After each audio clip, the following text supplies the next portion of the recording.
we're in the middle of developing a marketing and communications plan, with the overall goal of promoting the trades to young people. And that plan will be going forward to the board this year. And when people ask me, we're creating this bureaucratic monster, I would argue that that monster exists today.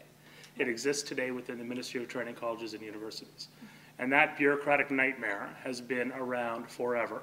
And it has completely mismanaged, overstaffed, overspent, and tapped all the resources possible to deliver an apprenticeship system that has failed Ontario's youth. So what we're doing now is we're taking that out of government. And that's the most exciting thing about this, is that we're actually going to be self-governing, self-regulating, self-promoting. And that's very, very important because, yes, it's going to be a big organization, and I don't deny that it's going to have several 100,000 members and be the largest self-regulatory body in North America. I understand that completely. But I can tell you that the highly skilled people around that table of the Board of Governors is committed to the College of Trades, and I think we're going to be successful. I believe that very, very, very strongly. And I think that despite the fact that we're creating this, what some people would call huge bureaucracy, it'll be a fraction of the size of the. I think the key is, it's much more difficult to convince young people from the City of Toronto that have completed an apprenticeship to go move to a small town like Simcoe, Ontario. The key is to get to the kids in Simcoe, Ontario and convince them that a career in the trades is valuable.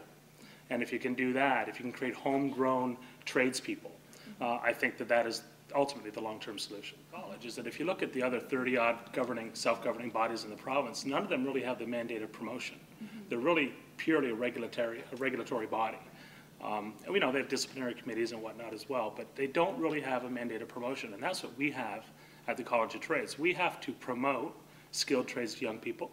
It's not being done to the degree it needs to be done now. The ministry's fallen down, quite frankly, over time. All governments on the promotion of trades to skilled trades to young people. And so we see this as a really good opportunity for the college to get out there in front of Ontario's youth and to promote the value of skilled trades. Well, I think that the college has been hamstrung over the last year or so, given the previous provincial election, our inability to communicate, the fact that we didn't have a board in place, we didn't have a chair in place, nor did we have a CEO.